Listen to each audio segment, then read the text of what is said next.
Welcome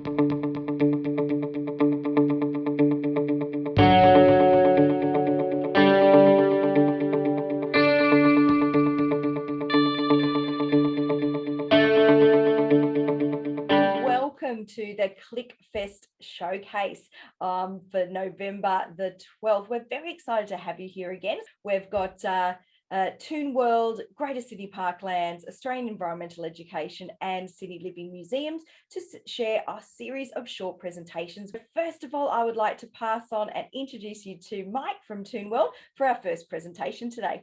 Hi guys, I'm Mike from Toonworld Education. And I'm going to share my screen with you now. It's pretty awesome to share a screen. I hope everyone can see that. Now, Toonworld's an awesome place. So grab your creative power and your pencil and your blank paper and let's get started. So I want to introduce you to some fun characters that you probably have never heard of. This guy, he's made of a rubber and a stick man, and his name is Rubix. And Rubix is the enemy of Toonworld. And then we have this guy over here, his name is Tooning, and he is the guardian of Toonworld. And these guys are brothers, and I'm going to show you more about that. And all these guys behind us, they're the heroes in Toonworld. And they're made of letters of the alphabet. And we call them the Alpha Toons.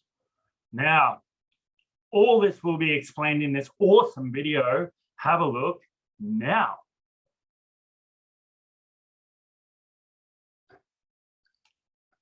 Have a look now.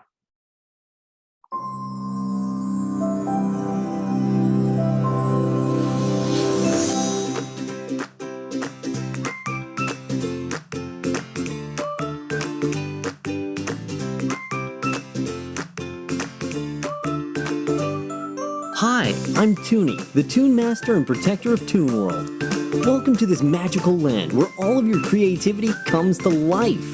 Before I became Toonie, my name was Tommy, and now I'll tell you my story. When the former protector of Toonworld, Queen Design, was growing old, she needed to find a new successor. Me and my brother Rooney were chosen, but only one of us could be crowned as Toon Master. After competing in a number of creative challenges, Queen Design chose me and turned me into a magical speech bubble. Rooney became enraged with jealousy and tried to find a way to get revenge. When visiting the Toonworld Ancient Archives, he read about the legend of the evil rubber stone and how the holder would have the power to erase and destroy Toonworld.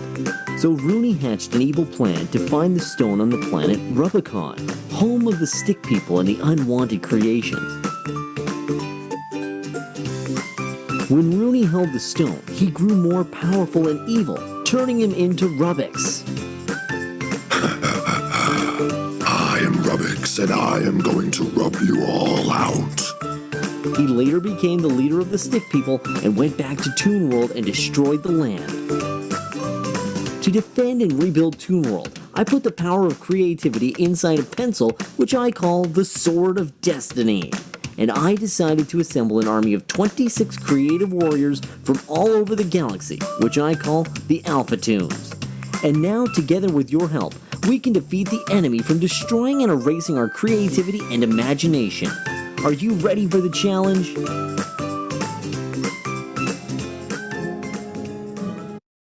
Well, that's it, guys. Are you ready for the challenge? Grab your Sword of Destiny and your paper, and let's get started.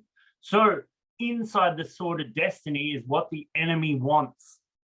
And that's what we call the power of creativity. And Rubix wants the power of creativity so bad that he's got his stickman army and his lieutenants to try to get that from the Alpha Toon. So I'm going to introduce you to Rubix and his army. Well, first up, there's a rule in Toonworld, and that is that there are no mistakes in Toonworld. So we don't need erasers. We don't need erasers, and we don't need,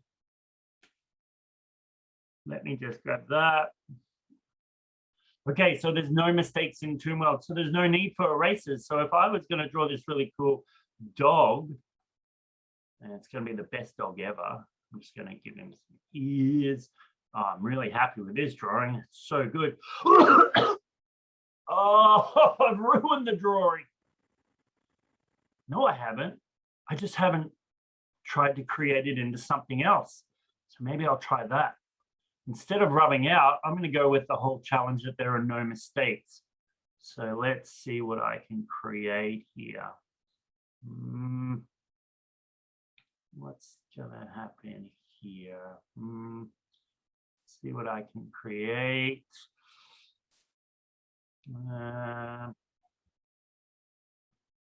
It might be in there, and it might be, oh, I see what I can do here.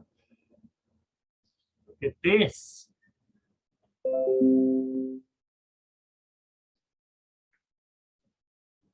wonder if you can see what I'm drawing here. Surely it should come to life. I have drawn my dog in the window of a plane. Awesome. And I did that because I didn't give up. I didn't use an eraser. I just kept going. And that's what I've created. So cool. Pretty happy with that. That's for sure. So try that challenge today, guys. All right, let's see. So as I said, the pencil is called the Sword of Destiny. And the enemies of Toonworld are made up of Rubbix, Ronnie, Melvin, Spike, and the wonderful Yaya. So these are all his lieutenants, and Rubbix wants to destroy what his brother created.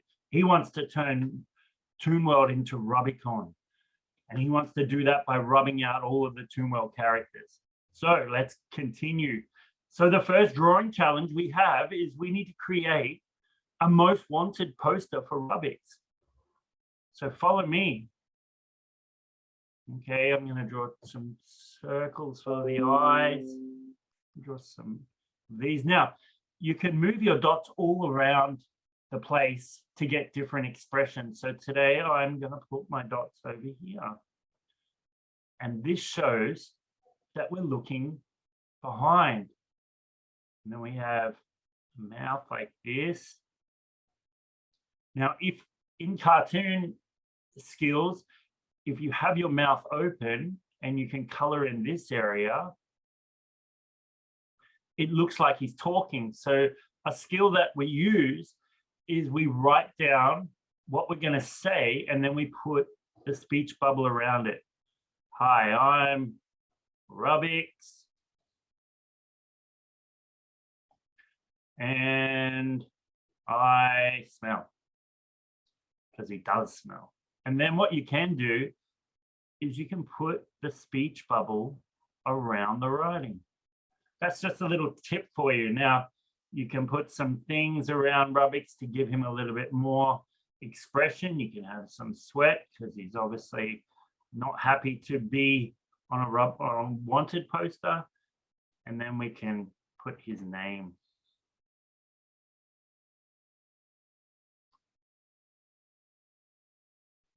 Okay. So there's our most wanted poster. I hope that you've had a go at that. And so on. So let's move on. Now, inside the Sword of Destiny is exactly what Rubbix wants, which is the power of creativity. So just imagine your Sword of Destiny is like a lightsaber, and out of it is going to come the power of creativity. So let's just draw whatever you want coming out of your sword handle. So today I'm going to draw some ice cream.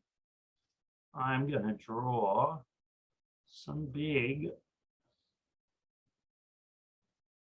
I'm going to draw an ice cream sword. You can draw whatever sword you want. You could have a unicorn sword or a sausage roll sword. You can have any sword you want. You can have a waffle cone. Yum. I have a banana sticking out of it. My banana might have some eyes.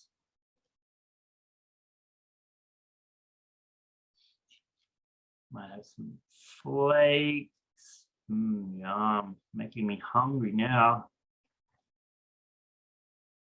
Might even have a cherry.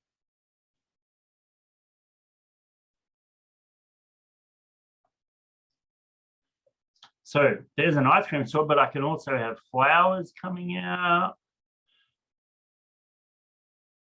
Whatever sword you want, whatever comes into your head is the power of creativity. Might even have a puppy dog coming out. Because I do like to draw puppy dogs. He might have his paw coming out to say hi. And might have a snake up here.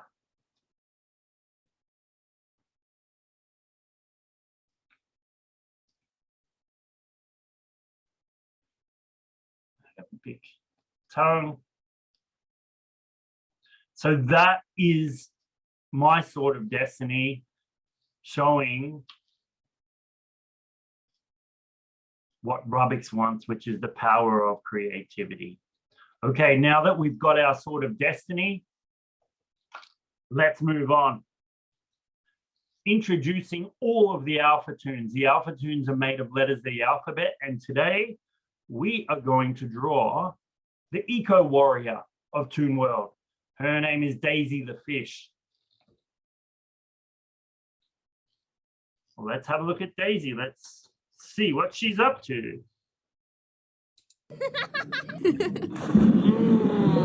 Wait,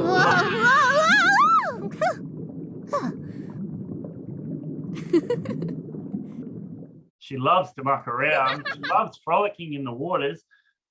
And today we're going to draw her with the letter D. So how easy this is. She is the easiest alpha tune to draw. So we're just going to draw the eye, draw a dot.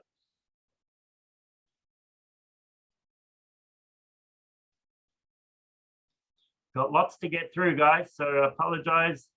I'm a little bit fast. But luckily, Daisy's quite easy to draw. And she has this wonderful tail.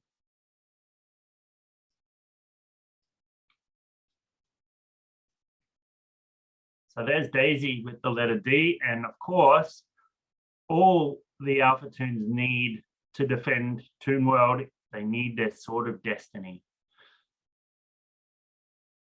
And each alpha tune creates something to help them defend themselves in Toonworld. And Daisy, well, she likes to draw jellyfish. So I'll draw some jellyfish here. And the jellyfish help her defend against Rubik's and his stickman army.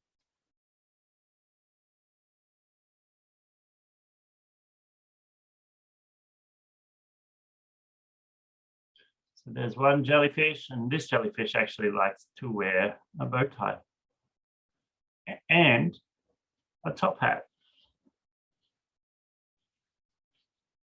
Here's a box jellyfish. Why is it a box jellyfish? Well, simple, because it's shaped into a box. And it's got some tentacles. Remember, box jellyfish, they will hang around in the water, so don't go near them, because they can sting you, and then that's not fun. One time I got stung by one and I had to put frozen peas on my back. It wasn't fun at all. But Daisy likes to create these jellyfish to help her defend Toonworld, but mostly she likes creating things to help her clean up the oceans. So I hope I've given you enough time there to draw Daisy the fish, and let's move on. Daisy loves nothing more than drawing cool sea creatures. So you can draw whatever you want coming out here. I'm going to try this character here. Let's see how that goes. So here's this character. Now, fish are all different shapes and sizes. And if you go to the bottom of the ocean, you'll see weird and wonderful things like this guy. He's got a light on him. They're always interesting.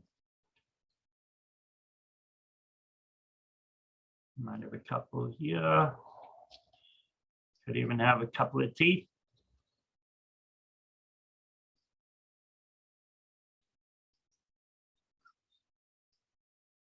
So have a go at all different types of weird and wonderful sea creatures. You could have a character like this. It looks like a crocodile, but no, it's different. It's got a tail.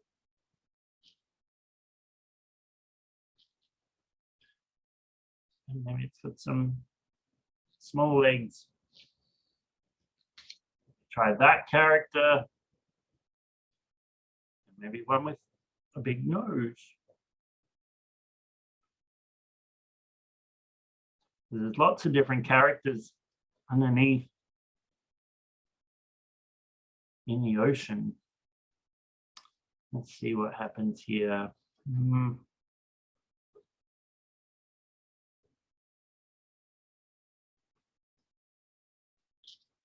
So there is some crazy, cool sea creatures.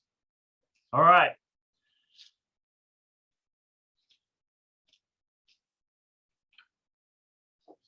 Moving right along, guys. We're still under the water, but before that, we're going to have a quick speed contest, a speed drawing contest called Speed Tunes. Now, Speed Tunes is like this. We put a line down the middle of our page and a line going across. And what we're going to do is we're going to draw a picture here. Number one, we're going to draw a picture here. We're going to draw a picture here, and we're going to draw a picture here. Now, you don't know how long you have to draw, so get ready because I'm going to try to distract you. Your first drawing is going to be here. Here it comes. Ready, set, go. Draw it, draw it, draw it. Because Shrek got really old very quickly and tried to distract you. He got very old. He got lots of wrinkles, and then he started to get these wrinkles here and here, and then he started growing a mustache. Then he got this beard. The beard got so big. And then he grew a body of a dog. And then his teeth came out. And then his eyes got really sore and they fell off. And then he got dots all over him. Don't get distracted by me. Keep drawing. Lots and lots of things all over him. Things coming out his ears. And then along came some lightning bolt and blew off his head. 5, 4, 3, 2, 1. Draw that character. Draw it. Draw it. Before I get distracted, I need to draw it. That's what you need to say. The cracking of the helmet means that it's going to go inside his eyes. Oh, his eyes are really sore now. His other eye's really sore. Oh, pain coming out of his head. It's getting very sore, and his nose is very sore. Don't get distracted by me. Keep drawing. And then another lightning bolt came along. And another lightning bolt. And before you know it, there was a big crack in his helmet and his head did fall off. 5, 4, 3, 2, 1. Olaf, what are you doing here, Olaf? It's not raining. Why you have? Well, it did start to rain, and actually Olaf's umbrella was broken, and it started to rain really, really strong. And there were puddles on the ground. And it got really strong that you couldn't even see Olaf's face. Olaf, you can't see your face. Don't get distracted by me. Oh, look, that rain's getting really, really strong now. Oh. And then the lightning came down. And Olaf lost his head. Oh, Olaf. Then his body. 5, 4, 3, 2, 1. Dora? What's Dora doing here? Well, she had to turn into a dog. Dora, what are you doing turning into a dog? Well, she saw this bee and it came from nowhere. Don't get distracted by what I'm drawing. Keep drawing. She saw this bee and it bit her right on the nose. Oh, and it got so big, it got infected and it started to like take over her eyes. Oh no, Dora, what can you do? And then her whole face went all crazy. It got worse. Dora couldn't see anything and her eyes fell out. And it got really crazy. 5, 4, 3, 2, 1. Well, guys, that was the speed drawing challenge. I hope you did well. I was trying to distract you the whole time. But with the Sword of Destiny, you can bring anything to life. Have the confidence. Okay.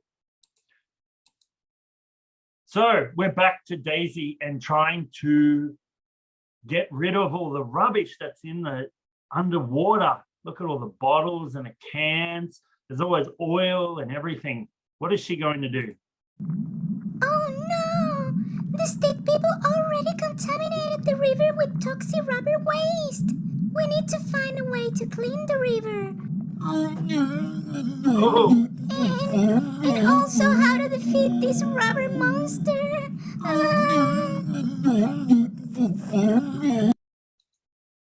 Okay, so Daisy's got one mission, and one mission only is to try to clean up the oceans of rubbish. So we need to create some type of machine that helps create less rubbish underwater. So I'm just going to draw whatever machine I can come up with to help reduce the waste that is in the oceans. So you can draw your own ideas. We need to try to get rid of the oil and all the contaminants and things. So one thing you can do is you can put a net out, or you can put some type of machine that will get all the things off the bottom of the ocean, like the bottles. Here's a bottle, here's a bucket. And then they'll go into this machine. And then what we want is for them to turn into good stuff. And then we can spit it back out into the ocean, and it will be less harmful to the fish. And that means it's called sustainable. Sustainable or sustainability. And that's what we want to do. We want to pick up all the rubbish and turn it into eco-friendly waste that the fish can freely go about their business and not be harmed. So see what sort of machine that you can create.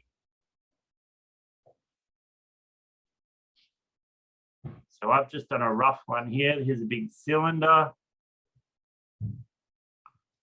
Here's the thing that sucks up all of the rubbish.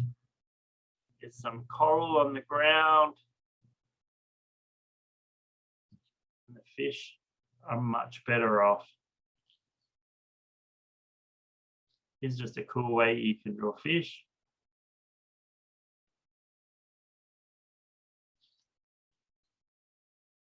And so that, my friends, is what Daisy is all about. She wants to create some machines that help get rid of the rubbish that's in the water and the oils and things like that, because she is the eco warrior.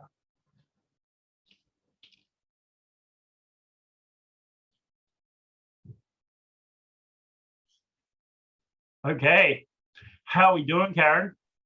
We are out of time. That was great. And remember, everyone can continue your drawings as well. Thank you so much, Mike. That was amazing. And I love all of the drawings about Daisy, what Daisy can do, and also thinking about saving the ocean as well. Awesome.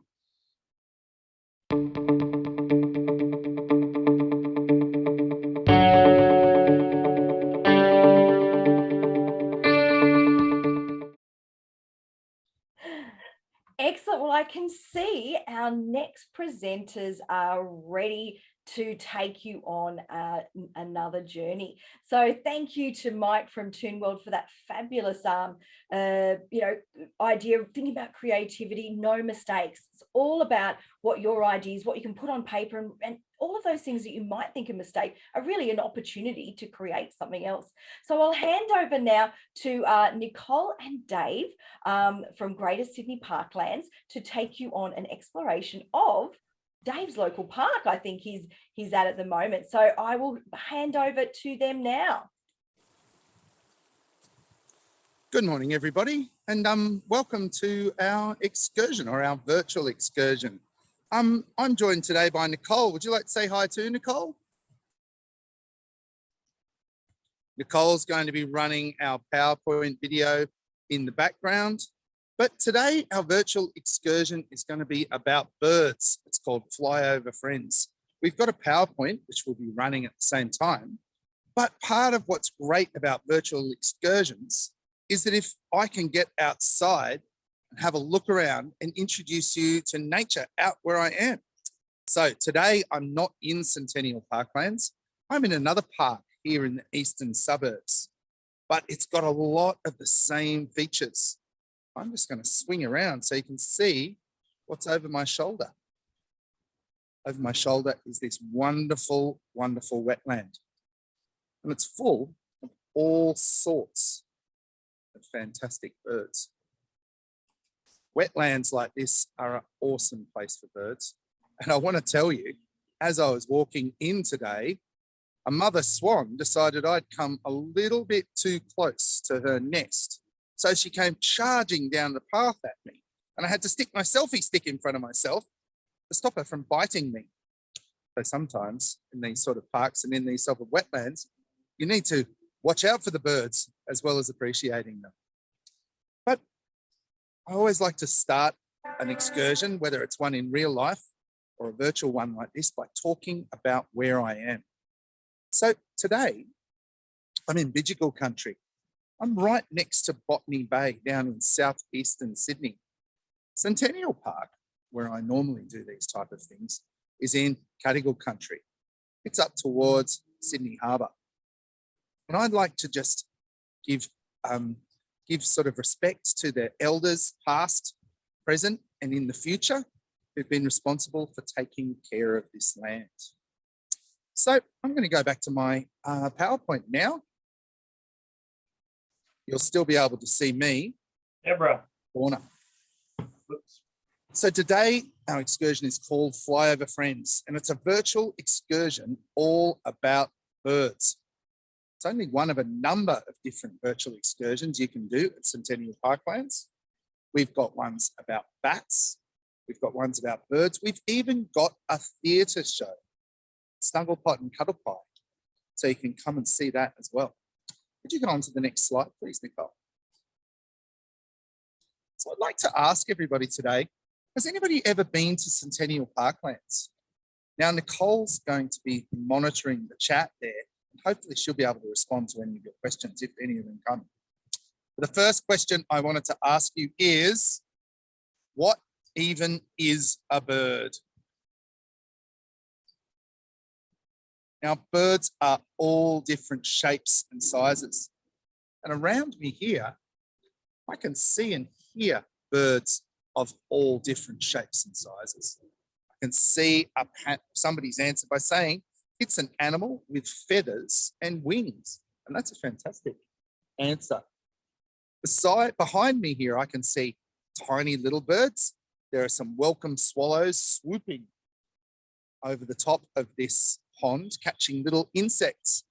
And I can hear some other small birds up in the trees. I can hear noisy miners.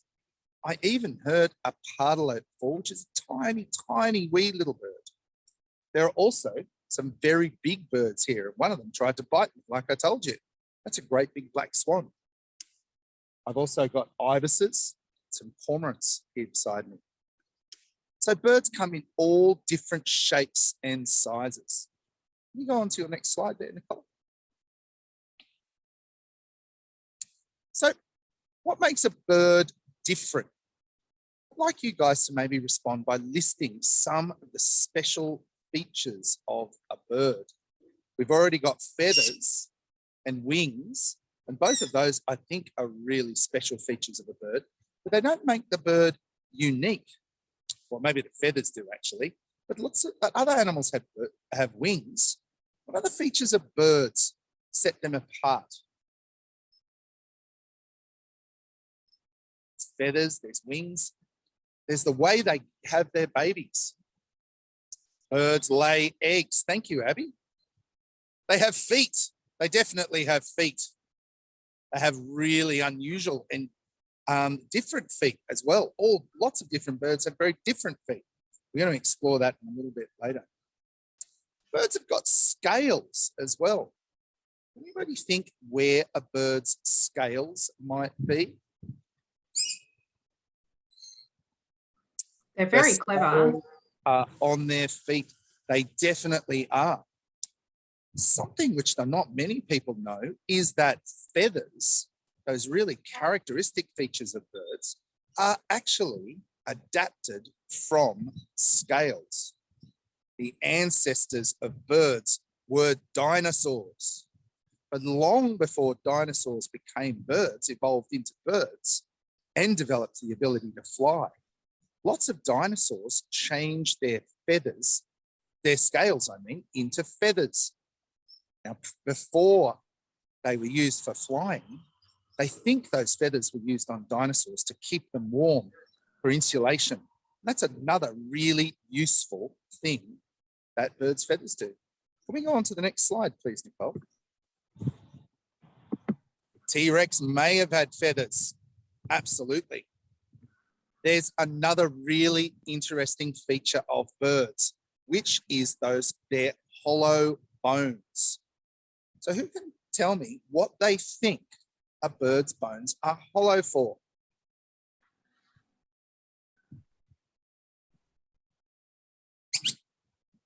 Hollow bones have got a really useful purpose for birds.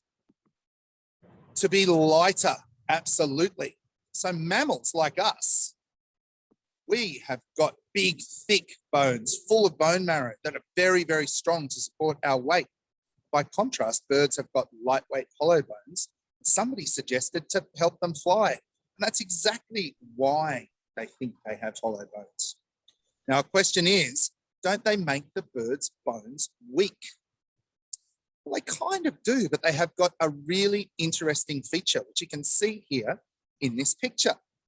Birds' bones have got this incredible structure within them. All of these little struts that go from side to side, top to bottom, left to right, inside the bone. And they give that bone heaps and heaps of strength without making it heavy.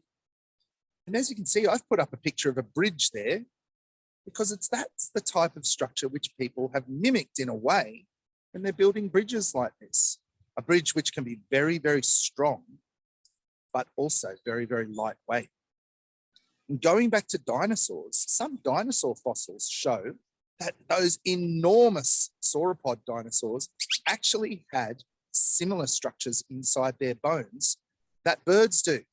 In their case, again, to make them lighter because they were so enormous, but without losing any strength. Let me go on to the next slide now, Nicole. Now, eggs were another one of those incredible features. Can anybody tell me what other animals might lay eggs?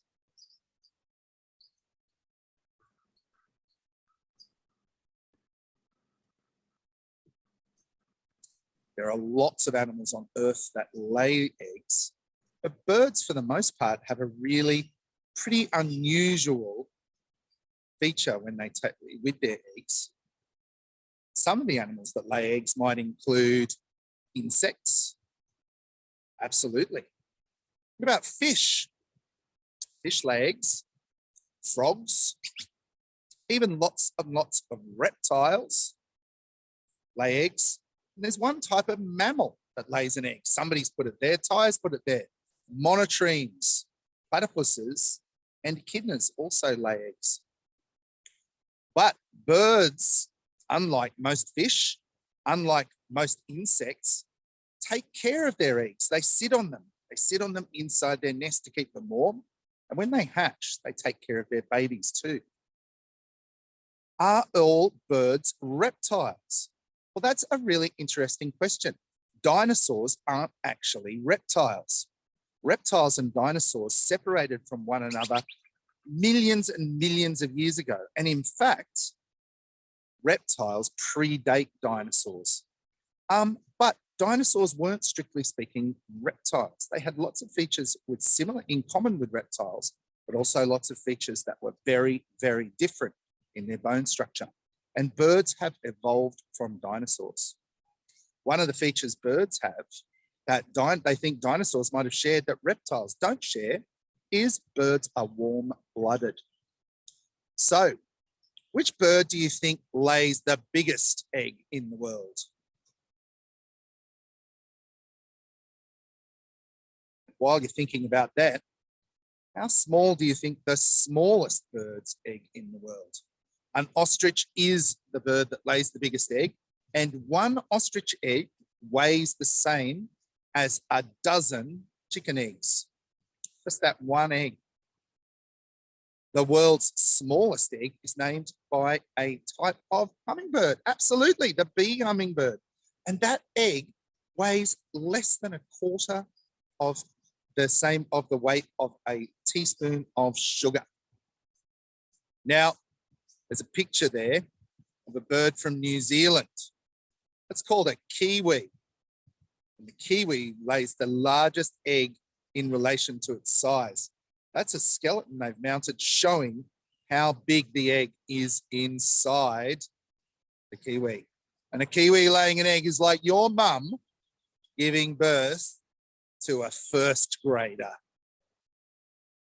I'm sure there's some mums listening out there who have suddenly started looking a bit shocked. Can you click on, please, Nicole?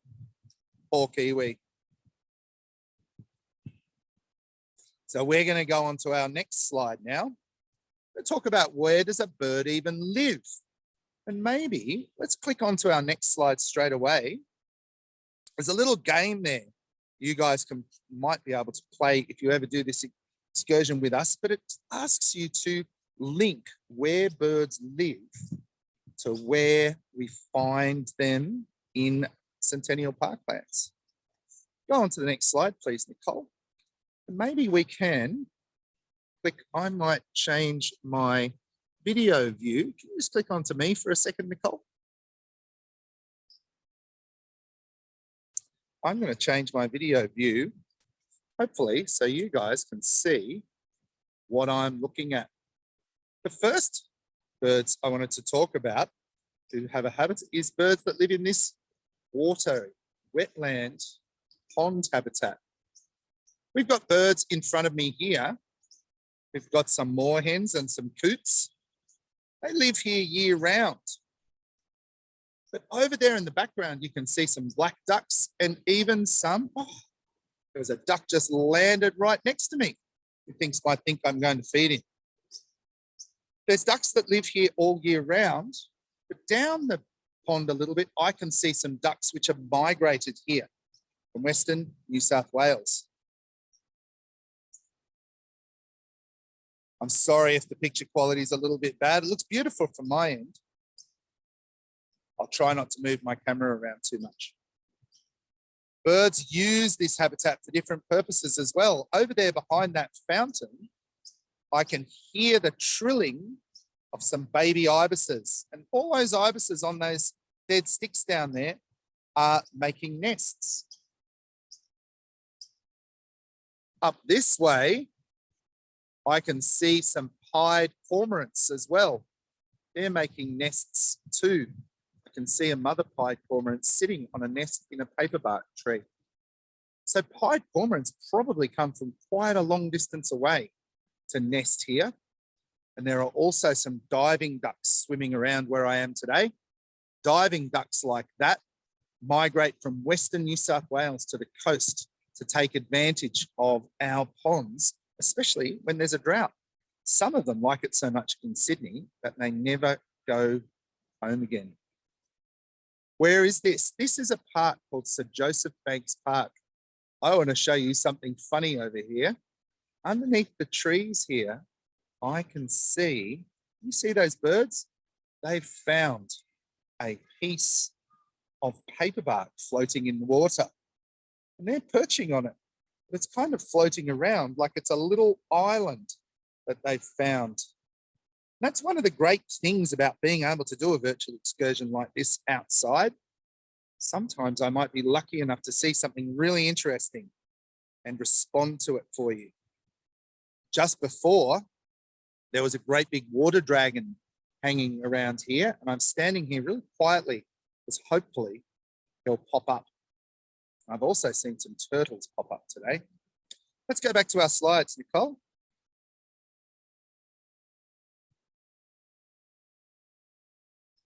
So some of those water birds that I was talking about fly many thousands of kilometers to get here. One of them is the pelican. Pelicans we see on the coast quite a bit nowadays. They're actually birds of Australia's inland. And at the moment, you'll be very lucky to see a pelican because they've all flown out west to go to Menindee lakes and places like that, which are full of water after the drought, in order to breed and have their babies. So what feature do you think allows these pelicans to fly that very far distance?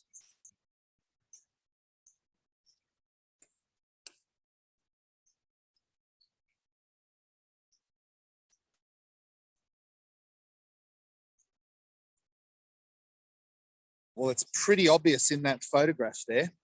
Pelicans like that have got absolutely enormous wings.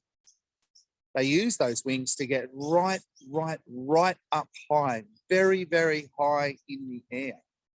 When they're up that high, they can catch very, very high level winds that carry them huge distances really, really easily. Now we see those pelicans flying around in the sky. I've got a question for you, and it's something that I have always wondered, and I'd love it if everybody could pop something up in the chat about what their idea is. How do you think that a bird like a pelican that doesn't carry a map with it can navigate those thousands and thousands of kilometers right out into the middle of Australia to find water, food and resources in the middle of those deserts?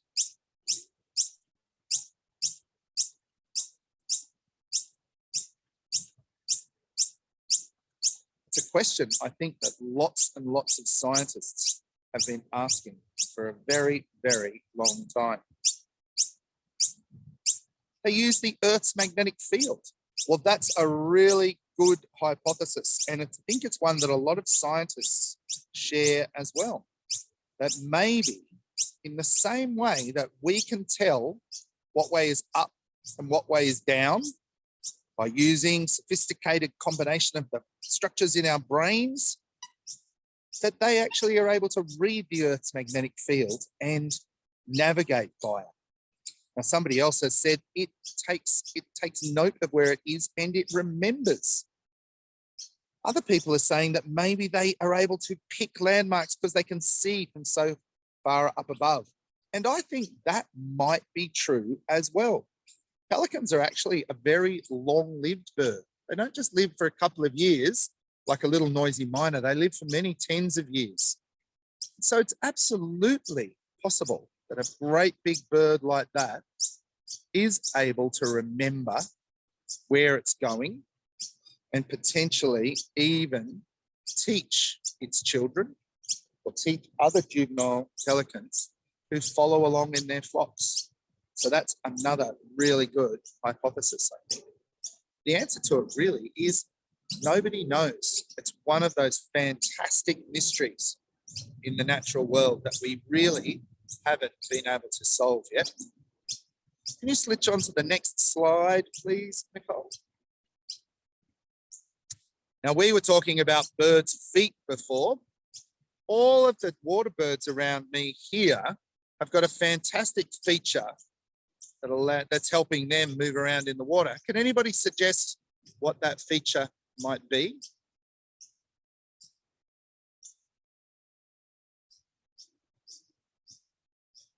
Some of them share it, things like ducks, and they definitely have webbed feet.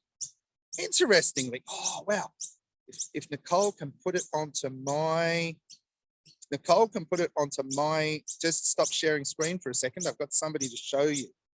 I'm going to see if I can peek really carefully without scaring him too much around the corner. This tree. You see him scurry?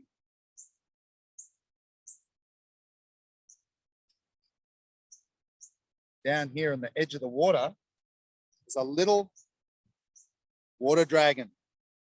Did you get a glimpse of him?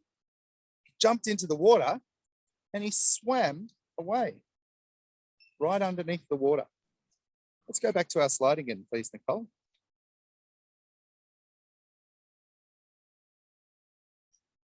So if you've got webbed feet, that's really good for swimming. But do you think that a webbed-footed bird can perch in a tree? They certainly would find it very tricky. Well, there's a perching bird I've got a photograph of here. Can anybody tell me what type of bird they think that is? I think Thomas already guessed it. Ah, sweet, a powerful owl. I missed that. He's a big, powerful owl. They're enormous.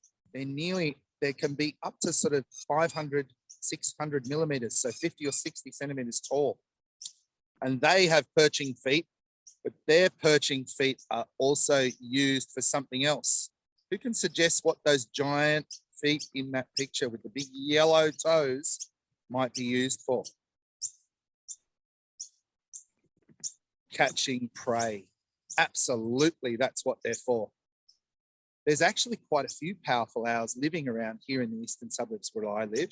And at Centennial Park, we've got a pair that nests there and has babies. So if you're lucky enough, and I think a couple of our educators spent time during lockdown watching those baby eels grow up. Baby owls grow up. But yes, those great big feet are for catching prey. You can see that powerful owl in the picture. He's got some prey. He's caught himself a ringtail possum by the look of it. And on the right there, you can see a big pile of owl vomit. Now, owl vomit might sound revolting, but it's actually very, very useful. Owl vomit, if you can lucky enough to find one on the floor, lets you see what the owl has been eating. We like to sort through any owl vomit we find at Centennial Park and see what it's been having a snack on. Sometimes you find possum claws and possum fur. Sometimes you find rat bones and rat skulls. Sometimes you might even find bits of an animal that loves to hunt around at night time, but that maybe people shouldn't let out of their houses, especially if they don't want it to be lunch for a powerful owl. So let's go further on.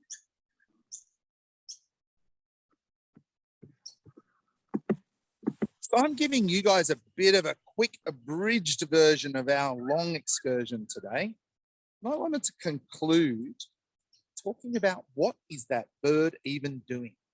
Now there's tons of really interesting behaviors birds show. One of the most important and interesting ones is the way they make their nests. You can click on now, Nicole. Birds' nests are some of the largest and most complex structures that animals make. And I've put some photographs there of a bird from Africa called a weaver bird, and it makes the world's largest nest. They live in giant colonies, a little bit like these noisy miners here. But noisy miners just make little tiny nests. Weaver birds all make their nests together. And as you can see, the one down in the bottom right, that's a weaver bird nest that's been made on top of a power pole. And it's completely swallowed all of those power lines. Those nests can weigh many, many tons. Now, some birds use man-made materials to build their nests, and you can see they're a magpie nest. Maybe a great activity to do is see if you can make a nest like that. You can collect natural materials. We can also use materials, man-made materials like that one. I just noticed another interesting clue to an animal that's living here in the park. It's just here on this paperbark tree. All of these scratches show that a possum lives up this tree. This is his way of climbing up and down. I hope he doesn't get eaten by a powerful owl. Let's go on to the next slide, please, Nicole.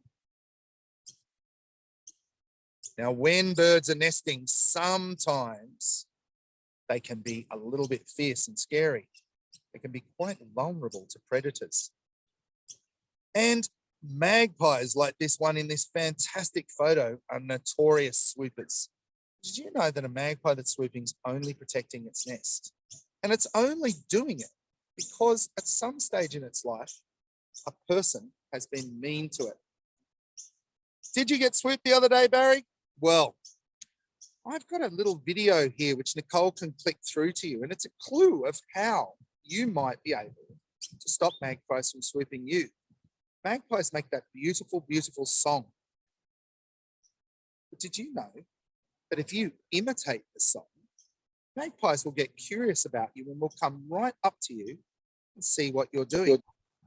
There's a little video here, Nicole, if you go on, showing me doing that. I've made friends with a family of magpies down on my local headland. Every day I go for a walk there, and I whistle to them, and they whistle back. Here I am doing it. Are we going to watch it, Dave? Yeah. May as well, just quickly.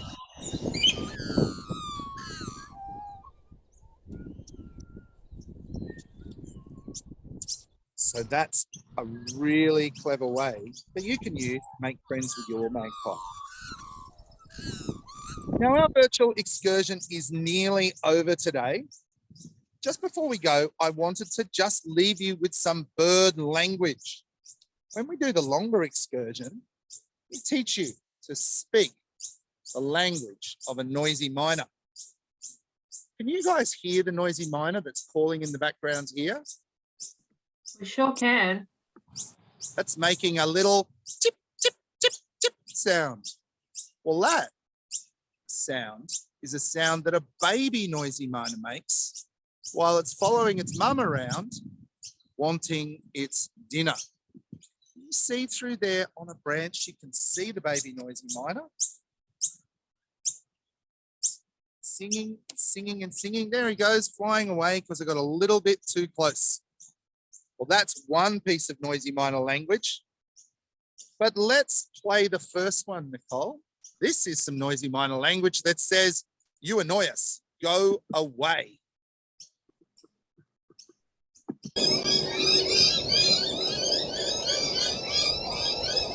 Noisy miners will use that word if they see something on the ground that really bothers them. Stop that one now, Nicole. Let's try the noisy miner word for good morning. Every morning, the noisy miners wake up and make this sound.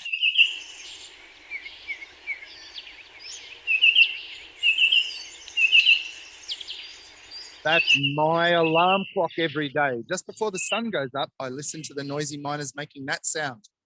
There's one more sound we hear quite often in Centennial Park because we're lucky enough to have resident a beautiful little eagle or raptor called a collared sparrowhawk. And its favorite food is noisy miners. So when the noisy miners sit, they make this sound. Not that one, this one. Sorry.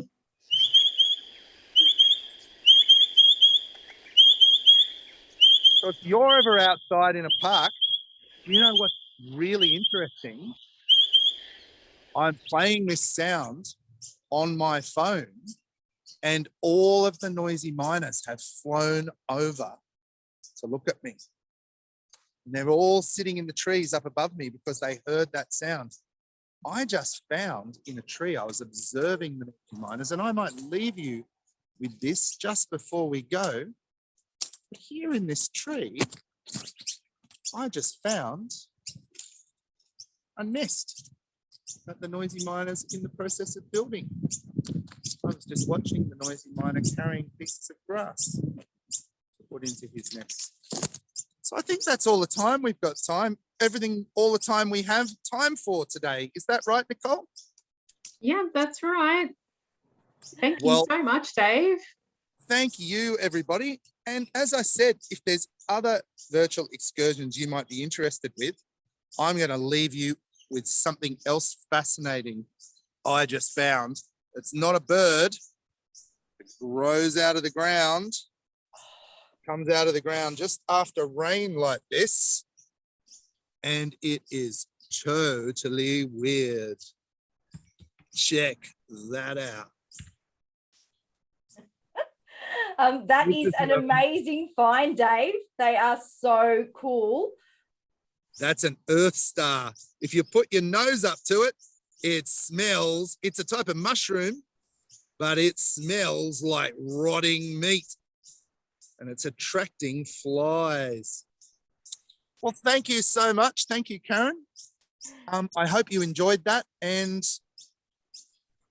it's back to me. I hope you enjoyed that. It's lovely to be outside. The sun came out. We'll look forward to seeing you all at Centennial Park back in real life. Thank you so much, Dave and Nicole. And you certainly picked the right time to be outside with the sun coming out. And really, what a great presentation to flow straight into our next one, which is about fascinating frogs and about Frog ID, which is all about listening for the sounds of frogs.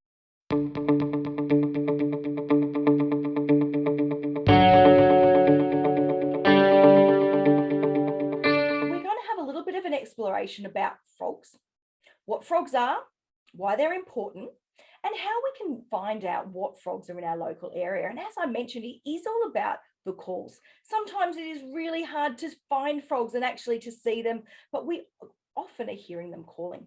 But sometimes the calls of the frogs in our local area don't sound like what we think they're going to sound like. So sometimes we think it might be an insect or another strange noise or even a bird. And often we think, oh, well, if it's during the day, it can't be a frog. But some frogs will actually call all day, and some frogs will call all year round as well. So we're going to have a little bit of an exploration of those and talk about how Frog ID can help you identify frogs in your local area. First of all, I'm going to share my little friend who has been very patient, waiting for us to come and have a look at him. because he has been jumping around, listening to all of those bird calls. And now, there we go. This guy, and I know it's a male because they make calls. So I have 3, thank you, Ty, yes, green tree frogs. And they call, especially with the rain in Sydney the last few days, they have been calling. We'll just have a little look at his fingers and toes. Another clue that he's a green tree frog because he is got sticky pads on his fingers and toes. And we can see them there. We're going to have a closer look at some of the features of frogs as well. And we'll come back to my frog throughout the session today. Sometimes he just loves looking at himself in the camera. Other times he's trying to hide. Now, I know that we've got some food here for him. And at the end of the session, just wants to look at me. So as soon as I turn him around, he then faces the other way to look at me saying, what are you doing? When are you going to feed me? So guys, you can either pop your questions in the chat or the Q&A and we'll get to them as we go. Ty's got 13 green tree frogs in your backyard. Oh, that is excellent. Green tree frogs sound a little bit like a quacking duck, and I do have a recording of a green tree frog for those of you that might not have heard a green tree frog call before.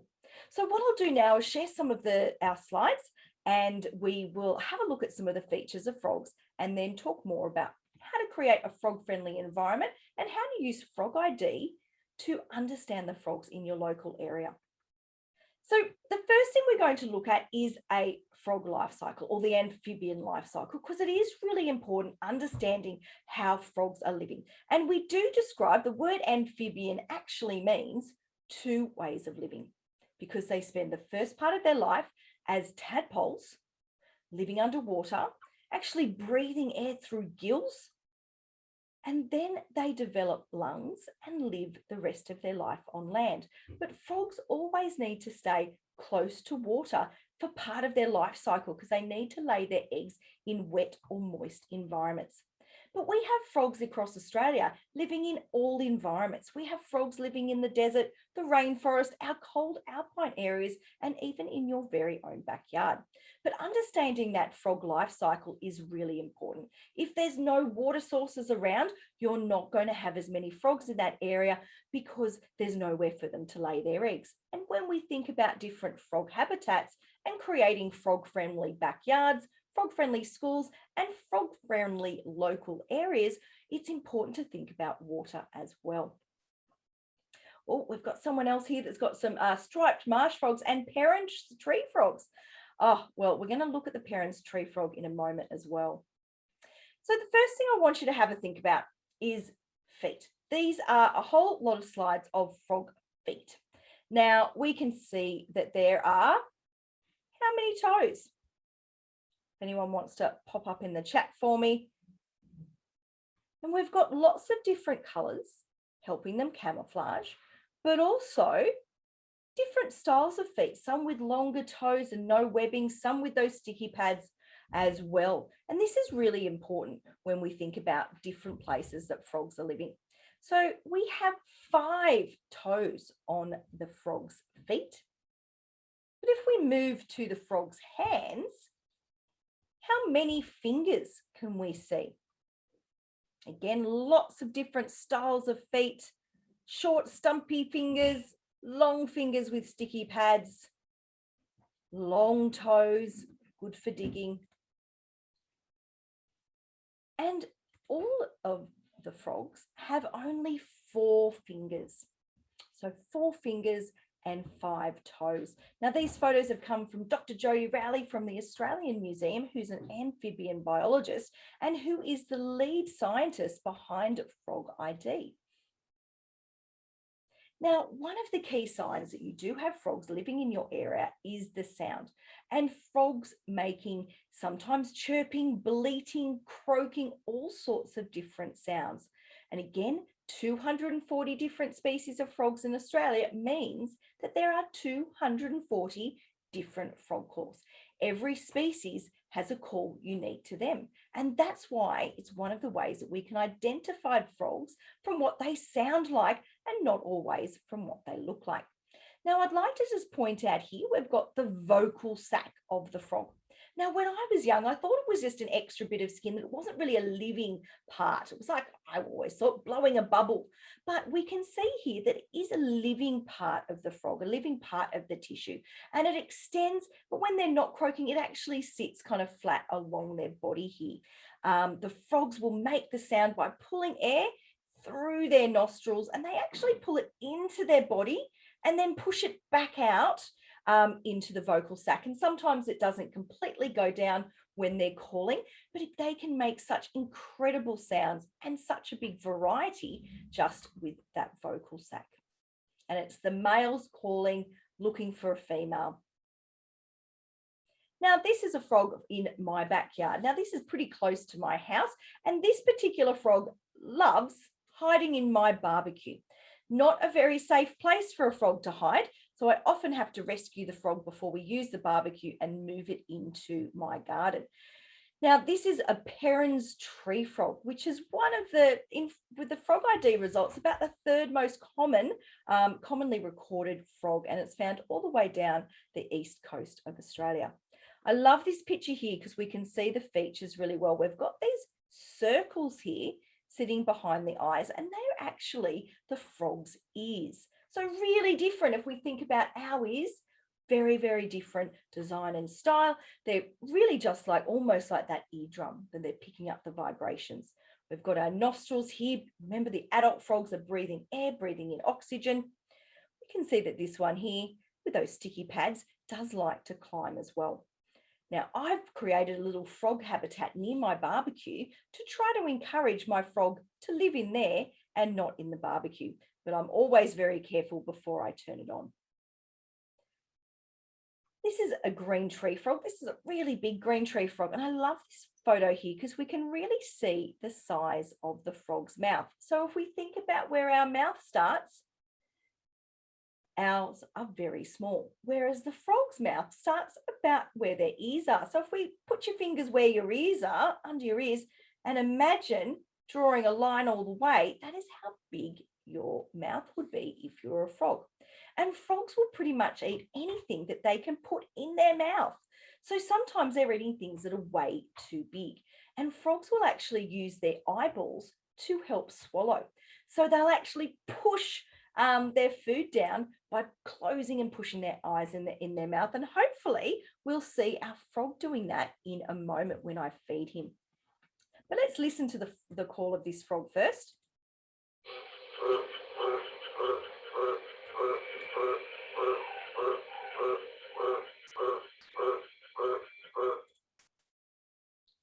This is, I think, one of the classic kind of frog calls, almost like a croak, and it's a bit more like a grok, grok, grok kind of noise. Now, my frogs will make that call when it's been raining, if there's been thunderstorms, but my frogs are in my lounge room, and sometimes it's the bass, the low bass sound that's coming from the TV speakers that will sometimes make the frogs call as well. So usually they're thinking about that low rumbling sound, that there will be rain, or when there's already rain, because remember, they're trying to make sure that when they lay their eggs, they can lay them in and around water, so they have the best chance of survival. Now, we've just got another question there. How big can it grow? So the green tree frogs can actually get really big. Now, this one here is probably about 25 years old, and it's, you know, about the size of my hand. It's a huge tree frog. Whereas the ones that I have here, I'll just stop sharing again. Let's see if I can hold him up to give you a sense of scale. He's doing the splits at the moment. So if I put my hand up, he's definitely smaller than my hand. Still quite a big frog. Let's have a look at the other side of him as well. We can see, especially when they stretch out, they're quite large. And this one here is probably 15 years old. And green tree frogs will grow throughout their whole lives. Other animals will get to an adult size and they'll stop growing, but the green tree frogs, the more they eat, the bigger they can get. So these guys still have a little bit of growing to go. Hopefully they'll get up to that 30-year mark as well. In the wild, of course, they're not living quite that long. Just got another question. Are frogs safe to cook and eat? So in Australia, all of our native frogs are protected. So we cannot catch them and cook them or anything like that. It is certainly not allowed. They're protected species. And we have lots of issues with frogs in Australia with their numbers disappearing. So they certainly are protected. And in some cases, many of our frog species are endangered. So it's not something that is commonly done in Australia. Okay, let's have a listen to another frog. So frogs, of course, also camouflage really well. And as I mentioned, we've got some frogs that live in trees. We've got some frogs that burrow, but another group of frogs are our ground frogs. And this is one commonly found in backyards. And it's the second most recorded frog on Frog ID. And it is a striped marsh frog. I think a couple of people have recognized that it's a striped marsh frog, and it is hiding in the leaf litter. So often people will find them when they're doing gardening because they're hiding along the ground. So this is a frog that will not like to climb a tree, probably can't even climb a tree because of the way its legs and its feet. It's going to be living on the ground. Let's listen to this very strange call.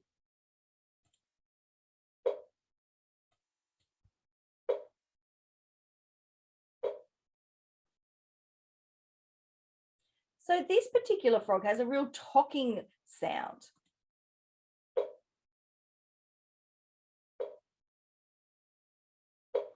And very different to, say, our frogs, like the green tree frog that has that really classic croaking sound. Most people, when they hear these for the first time, don't think it's a frog at all. And that's why it's so important to listen out and think about some of the sounds that you hear. Maybe it's not an insect. Maybe it wasn't someone throwing a ball at the wall. Maybe it is a frog in your area. Now, let's all try to make a striped marsh frog call. So the best way I know to do it is by putting your tongue at the roof of your mouth and clocking it forward. So try at home to see if you can make that striped marsh frog call.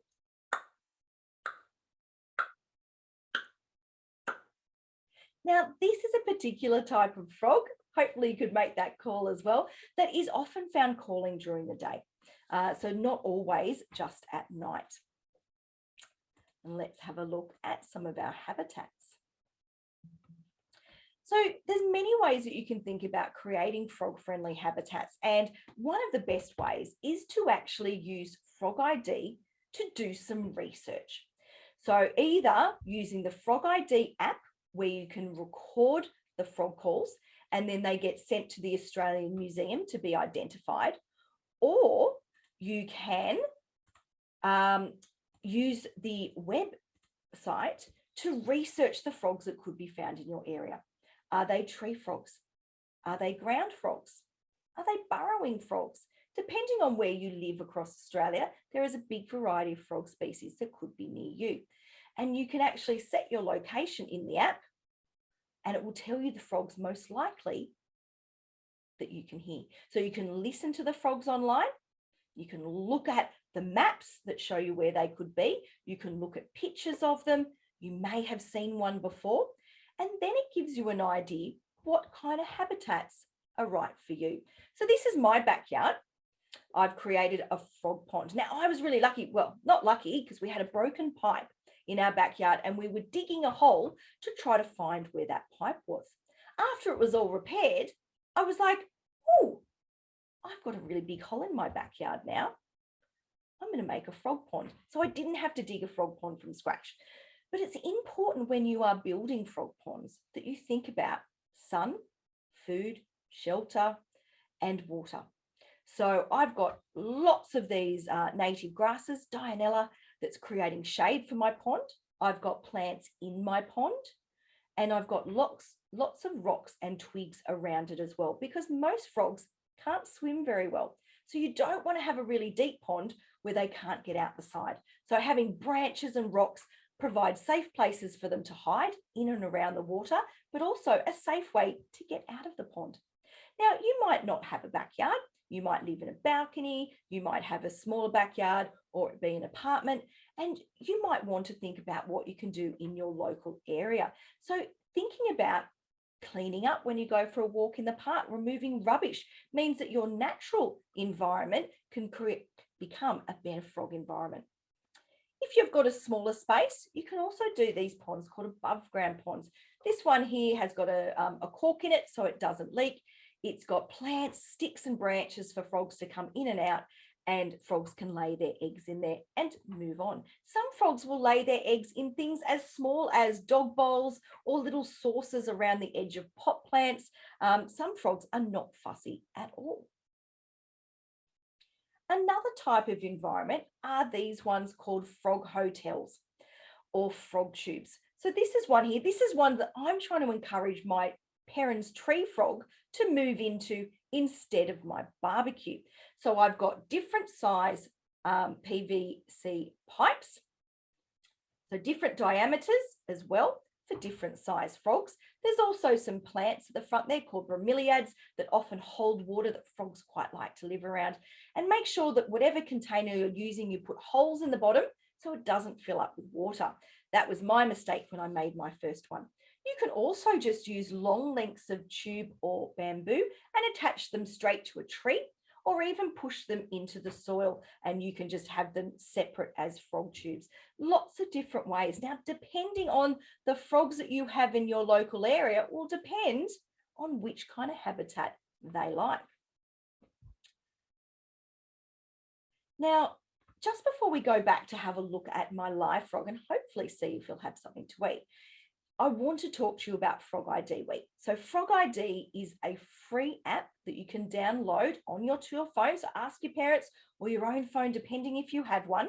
But there is also the website that has information on all of the 240 frog species. But the best thing about this is sometimes you're only hearing the frogs, and you capture that recording using the app, and it will go to the Australian Museum and they will identify that frog for you. And that data, we've got a few people that have the Frog ID app already. Well done. The best thing about it is you are then helping understand frog and amphibian biology, distribution and health across Australia. So during this week, the 12th to the 21st of November, go out and record as many frog calls as you can. All of that information can help Australian museum scientists and scientists around Australia understand what is happening with frogs. Are some species starting to call earlier in the season? I certainly heard my first striped marsh frog much earlier than I had in previous years. Are they calling for longer? Shorter periods of time, later in the year? So all of this information can help scientists learn more about what is happening to the state of frogs across Australia. So it's a great program to get involved in. And not only are you helping scientists around Australia, but you are also understanding more about the frogs that are living in your local area. So it is a great one to get involved in. Lots of fun and super easy. And the best part of it is it's free and you get to become scientists and help out as well. Okay, I had another question. We've got Ty that not only do they have the app, but they said it's really good and easy to use. So I use it all the time when I'm going on bushwalks, when I go camping, but also, as I mentioned, I've got Perrin's tree frogs in my backyard, but also in my neighbour's yard as well. So I often record them at least sort of once a week. And now that it's Frog ID week, I'm hoping to be recording different frogs around my local area at least every day to help add as much information and data to the Frog ID. See if I can zoom into him. And what I want you to focus on is his eyes. So when he eats, he's often going to be moving really quickly, but we want to see whether he'll push his eyes down when he's ready to have something to eat. So I'm going to try to lure the frog down at the moment. Can tree frogs climb trees easily? A question that has just come through. Yes, fairly easy. So they've got those sticky pads on their fingers and toes. You can see he's sliding. So he's quite heavy. And because it's a very smooth surface, he's sliding down the glass. But generally, when there's more texture, it's a lot easier for them to, there we go. Now, I can't guarantee it. Sometimes he doesn't want to eat.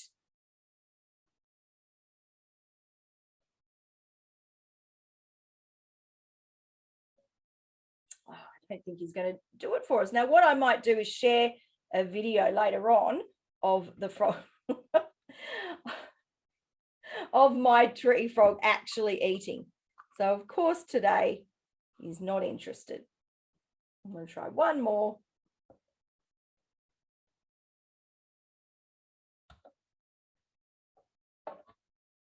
It's stuck underneath him, and the other one's crawling on his back. So sometimes when they're not hungry, they are just not interested.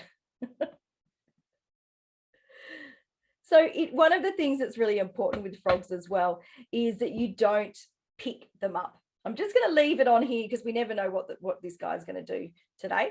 So even when I am getting the frogs out of my special terrarium where my frogs live, I make sure that I have very, very clean hands. I don't have any moisturizer or anything on my hands. Oh, there we go. Watch his eyes. There we go. Well done. I knew it was worth the wait. When we are looking for frogs and exploring frog environments, you don't pick frogs up.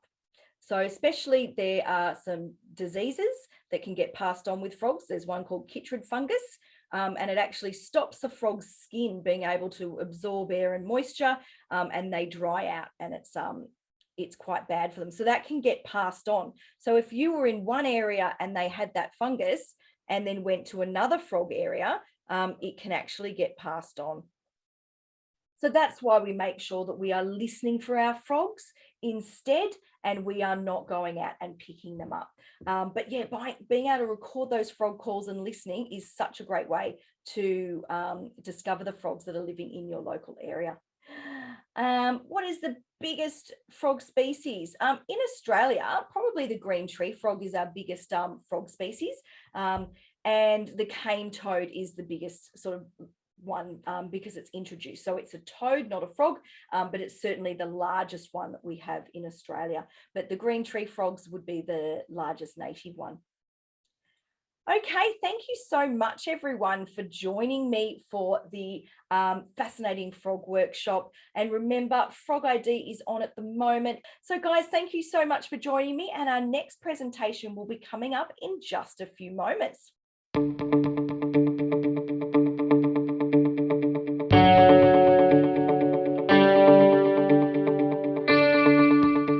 Excellent. Thank you, everyone that has been able to stay with us for our last session of this afternoon, which is Solve It with Sources. Hi, everybody. My name's Jackie. I'm from Sydney Living Museums. And as you've just heard, I'm going to be doing a program called Solve It Using Sources. But before I start, I would like to start by paying my respects to Aboriginal peoples by acknowledging that the site that we're going to be exploring today is on Gadigal land. So today's program will be about a brief about half an hour, and we're going to be looking at the history and archaeology of one of Sydney Living Museum's sites, the Hyde Park Barracks. We're going to come to conclusions about what the archaeology of both the objects and the building reveals about people and their stories. The first question I have for you is, what is a primary source? So thank you very much. So someone who was there, who heard and saw, thank you to one of the participants. So it's a first-hand account, or a primary source is something that is from the time that you're studying. So this could be an object, it could be a document, could be someone's oral history, could be a painting or an artwork. What about an artifact? What is an artifact? Can anybody suggest what an artifact is? If you could pop it in the chat, that would be great. Oh.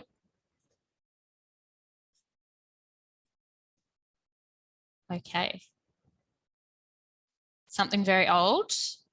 Could be old, an item from the past. Excellent. An artifact is an ancient item that is sacred or very important. Okay.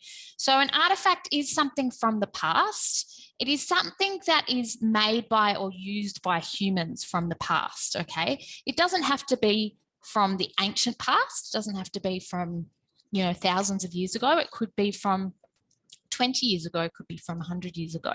So it's anything, an object that has been made or used by humans in the past. And it could be something as small as an object or as large as a building. What about an archaeologist? What do archaeologists do? Can anybody suggest what archaeologists do? So thinking about artifacts and primary sources, what might archaeologists have to do with those things?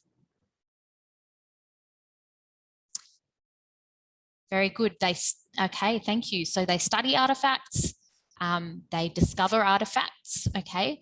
Often they discover artifacts by searching for them and digging them up, that's right. So that can involve excavation of sites and then they analyse those artifacts and other physical remains, okay? So that's what archaeologists do.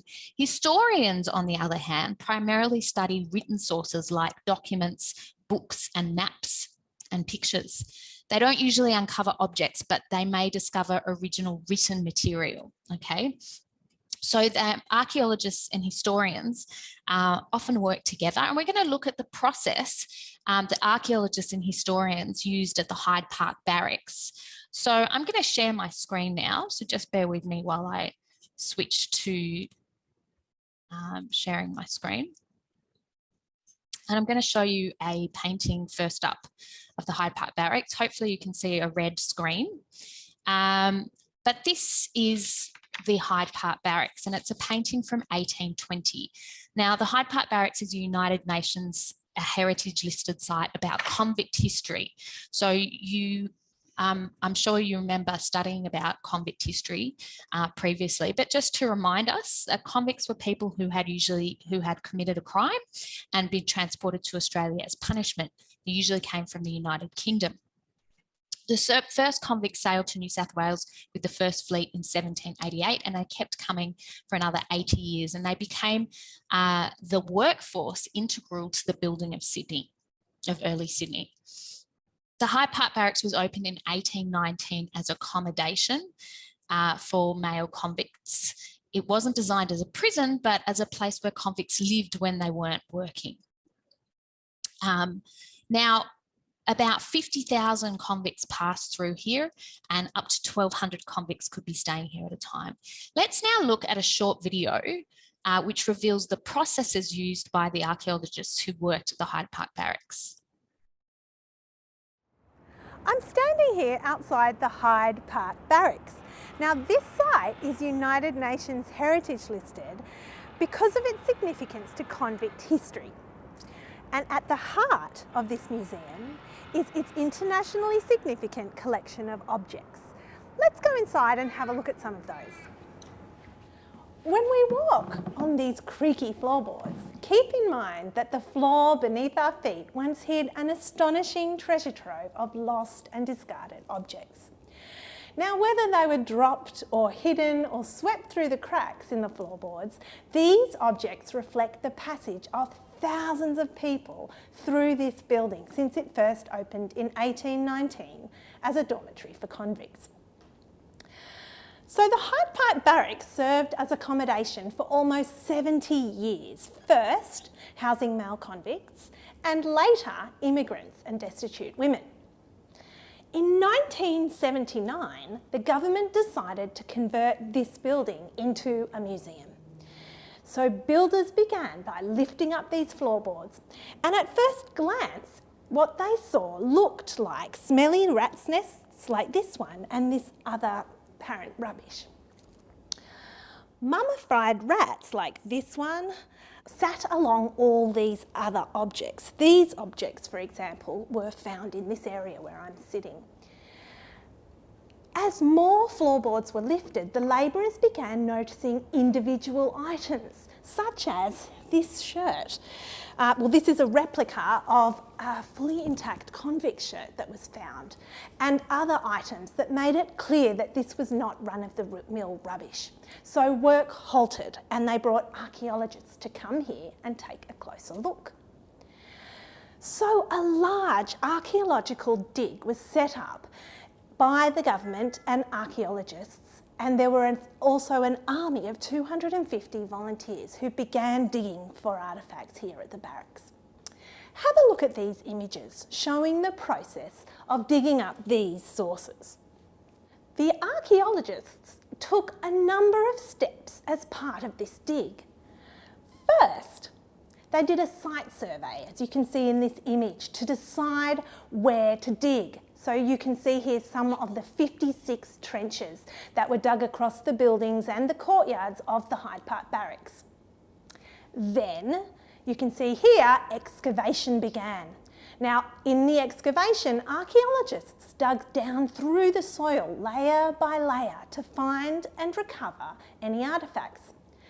The site was not dug just with shovels, but soil was removed very carefully with trowels, paintbrushes and dental picks, as you can see. Then the archaeologists measured and recorded all their finds, making drawings and photos of each grid section and noting where the object was found as part of the dating process. This dating process is called stratigraphy. You can see in this image that the bottle is being photographed in situ to note the stratigraphy. This next image is one of the archaeologists' sketches of the stratigraphy, marking the location of all the objects numbered in the 5,000s. Artefacts were then taken back to a laboratory to be cleaned and organised into a catalogue of types of objects. Finally, the historians and archaeologists solve it using sources. They analyse the sources that they've found and then combine them with written documents to develop a fuller picture of what the lives of the people who lived here at the barracks were like. This method of combining artefacts with written sources is called historical archaeology. Let's cross back to the studio and look at some of these finds and what they tell us about the people who lived here. Okay, so we're now going to do some historical archaeology the same way that our curators do. We're going to look at some artefacts together with some other sources from the barracks to develop a fuller picture of what we're investigating. Now, the first artefact that we're going to look at is this one here. Okay, I'll turn it around so you can have a good look at it. Thousands of clay pieces like this one were discovered on this site during the archaeological dig. Many of them have been dated to the convict era. So having a close look, you can see it's a broken object. It's not completely intact. There's a bit broken off there and there's some parts broken off there. Does anybody have any idea what they are? What it is, sorry. Have a guess. If you can pop it in the chat, that would be great. Any idea what this might be or might be a part of? Very good, thank you. A couple of you, a part of a broken pipe, that's right. And some other guesses were part of a broken bottle and mug. Very good. So it is part of a tobacco pipe, okay, for smoking. They were commonly used in the past for smoking tobacco and were disposable items, but although poorer people would reuse them. And more than 4,000 fragments of clay tobacco pipes like this one were found here at the Hyde Park Barracks. Now here is a complete replica. It's actually has broken, but this is a replica of a full pipe. You can see with the bowl intact, okay? So this is the unintact bowl, okay, the broken bowl, and this is a replica of the pipe that has both the stem here and the bowl here. Now, although it's a replica, it does help us to understand the archaeology. Let's look at an image now. I'm going to share my screen again. An artwork that was created in 1830. So it's a primary source because it was created during the period that we're studying. Here we go. Here it is. So during the convict period. Now it's got some important evidence in it that relates to our artifact, the clay pipe piece. Okay, so have a close look at the artwork. How does it relate to our artifact? What can you see the convicts doing in the artwork? If you can pop it in the chat. Having a look at these guys, maybe this guy over here. They are lining up, but thinking about, right, very good. Thanks, Naomi. There are a few who are smoking pipes, okay? So the artwork, which is documentary evidence, which historians use, corroborates our physical evidence, the pipe fragments, and corroborates our theory that convicts smoked clay pipes at the Hyde Park Barracks. So that's just a really small example of how historical archaeology works, by combining the physical evidence with documentary evidence, and that can help you build a bigger picture of what it is you're investigating. Now, let's look a bit more closely at this pipe piece, okay? Would you put this on display at a museum? If you can just give me, just let me know in the chat, yes or no, if you would put this on display in a museum. So Thomas says sure. Okay, we've got a couple of yeses and a no. Why would you put it on display?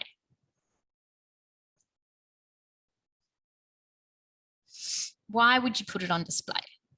So most of us have said yes, because it's history, because it is an artifact, that's right. And what do we learn from these pipe pieces? What can they tell us about the convicts' lives? Remember, there were lots and lots of these found here. What does it tell us about convicts' lives? Any other ideas? So if there were so many of these clay pipe pieces found here, it might tell us, yes, that they were heavy smokers. And actually, a lot of them were found heavily stained, like this one you can see is really blackened. So that tells us the pipes were used over and over and over again. Okay, so it demonstrates the prominence of smoking among convicts, as well as other residents later on. Now, some clay pipes were actually found completely intact, okay? And they were found beneath the floorboards. Now, given their size and shape, it's unlikely that they ended up there accidentally, okay? So what does this suggest about how the pipes landed up underneath the floorboards? Any ideas?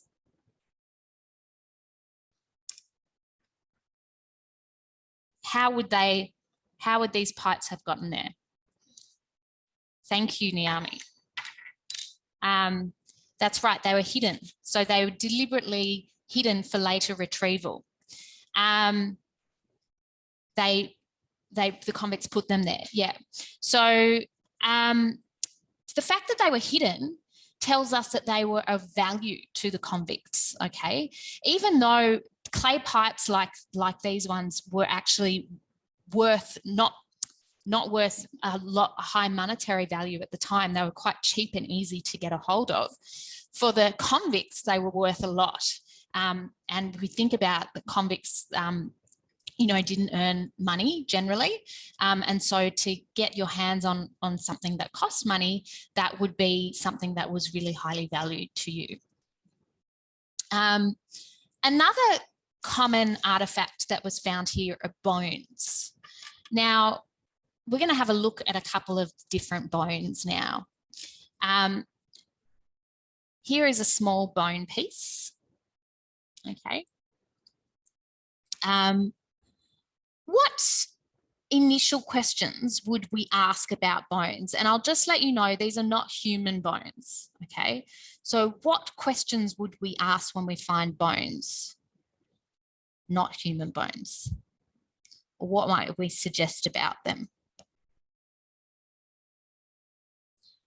That perhaps they come from animals, or we would ask what types of bones are they? Yep, good suggestions. And perhaps what were the animals used for? What were the bones used for? Okay, so let's look at the sides of these bones. Okay, the marks on either side of these bones, of this bone, shows us that the bone has been cut. Okay, and Elva, you might want to know where it comes from. Absolutely.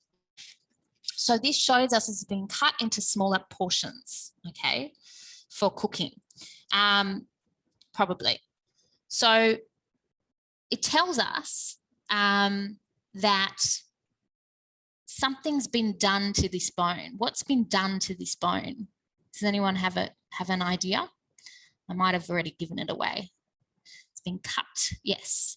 The cut marks are from butchering, okay, which tells us that the bone was likely used for food. So it's been cooked, okay, in smaller portions. Very good. Thanks, Caitlin and Shannon. So here is another bone. Does anybody have any idea what this bone might be? Just having a look at it. What kind of bone? What type of bone is it? Anybody got any ideas? A kangaroo? Well, certainly not a whole kangaroo. Ribs, yes, very good. It is a rib bone. Now, again, the ends of the bone, it tells us something here. Now, I know it's very difficult to see, but I'll hold it up close. At the ends of the bone, we can see that the rib is cracked, okay? And there's teeth marks here, and also on the other end. What does that suggest about the bone and how it's been used? Any ideas? So these teeth marks and cracks at the end of the bone, what does that suggest about how the bone has been used?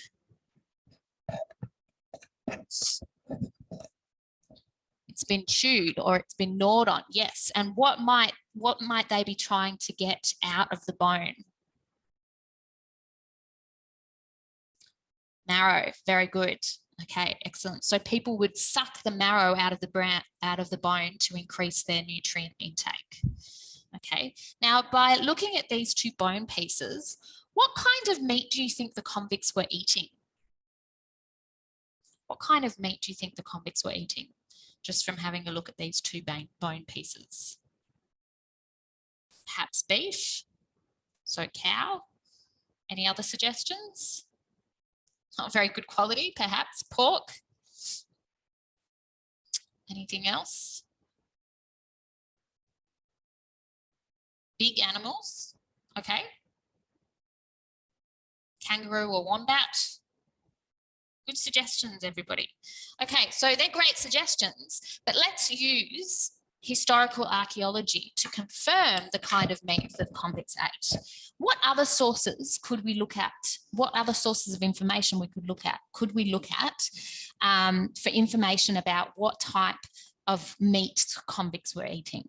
What other sources of information could we look at? Any other ideas?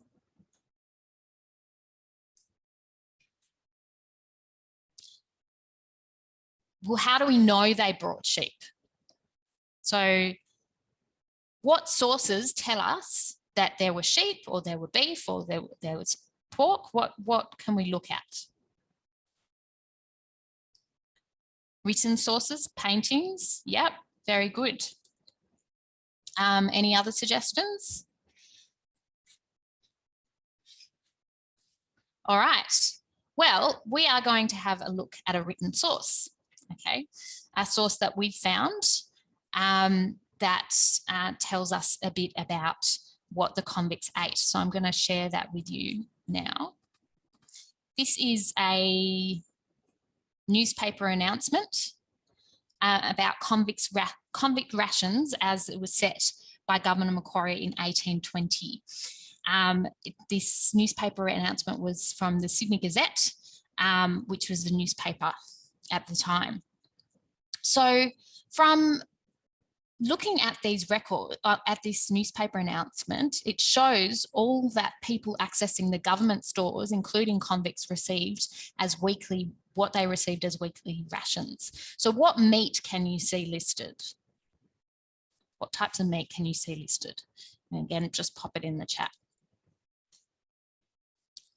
So if you look to the red box, very good. Thank you very much, Caitlin and Shannon. Yeah, beef, mutton and pork, okay?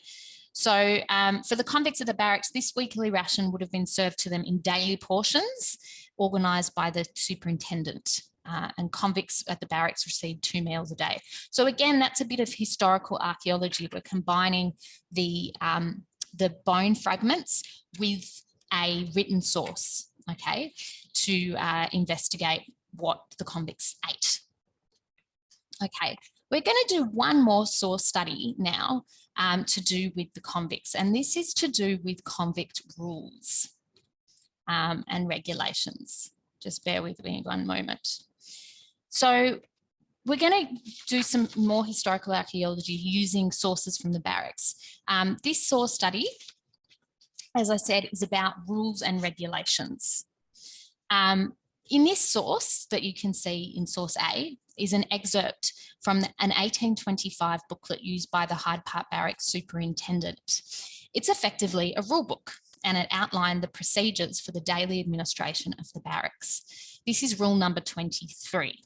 Okay, so have a read of this. In fact, I might just read it out. He's not to suffer spirituous liquor, wine, ale, or porter to be brought into the barracks on any pretense whatsoever, excepting what is exclusively required for the personal consumption of himself and family, nor to permit games of hazard or gambling of any description amongst the prisoners, which on the contrary, he is to use to his utmost efforts effectively to prohibit and prevent. So what can we learn from this about what is a couple of the rules that convicts had to follow? So can you just pop it in the chat? Okay, very good. They couldn't drink. They couldn't drink, they weren't allowed to drink, and they weren't allowed to gamble. That's exactly right. Do you think the convicts followed the rules? Caitlin and Shannon reckon no. What does everyone else think? Well, how are we going to find out how they followed the if they followed the rules?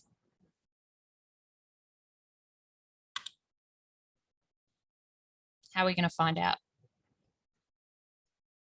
What could we look at, do you think? So we've looked at a written source. What other sources might we have which might tell us about whether or not they followed the rules of drinking and gambling, not drinking and not gambling? Any ideas? Trials, evidence, okay.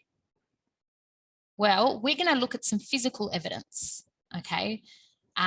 Things such as broken wine bottles or something, very good. So source A was a piece of written evidence. Source B and C are 2 artifacts, okay, that you can see here. So we've got this one over here and this one over here.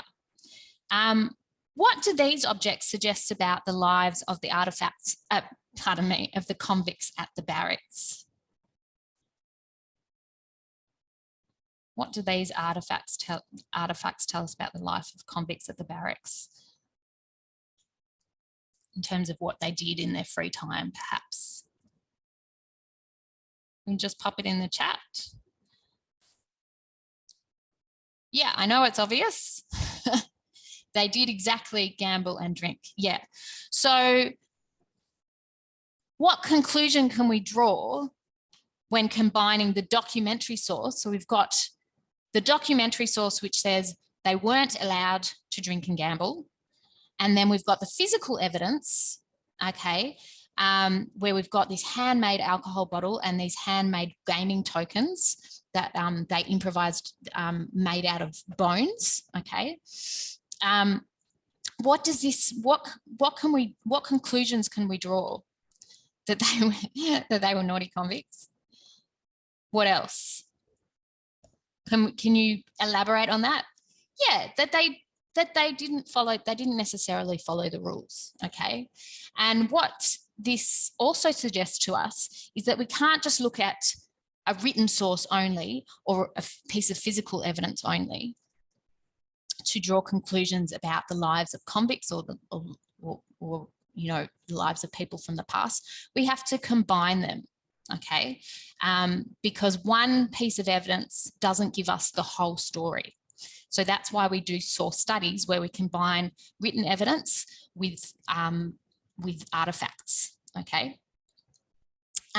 So that's just one example of a source study.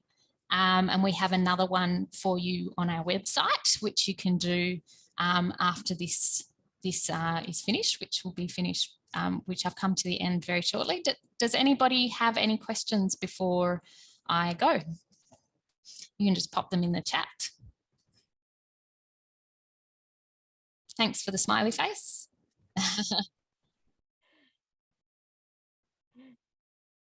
Excellent. Thank you so much for that. My Jackie. pleasure.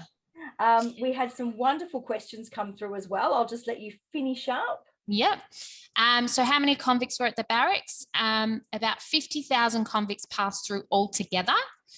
At a time, there could be about 1,200 convicts at a time.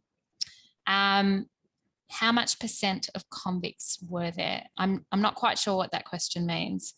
When were the floorboards lifted? The floorboards were lifted before this became a museum, during the archaeological dig. That's when the floorboards were lifted. What year? So it was in the late 1979 and early 1980s. Were there ever women and children? Do you mean were there ever women and children convicts? I'm going to, yeah. So yes, absolutely, there were women and children convicts, but they didn't stay at the Hyde Park Barracks, okay? They stayed elsewhere. How old were the artifacts? The artifacts that I've shown you today. So I don't have the exact dates for those artifacts. So they date from different times, but I don't have the exact dates on me. Anything else?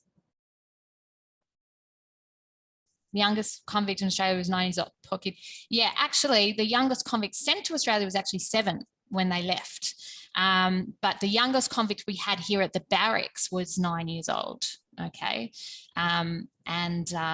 He was sent here for stealing a watch, just if you're interested.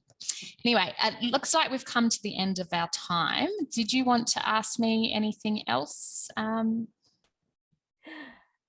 No, that is fine. Thank you so much for joining us today. And yeah, a big thanks to all the presenters today. Thank you everyone that has joined us for this wonderful journey this afternoon. We've covered so much information, being creative, remembering that there's no such thing as a mistake when you're doing amazing drawings. We've looked at birds, we've looked at frogs, and now we've really had a great exploration of sort of artifacts and how we learn about the past from these primary sources. So thank you very much, Jackie, for joining us this afternoon as well. And have a great afternoon and a great weekend, everyone.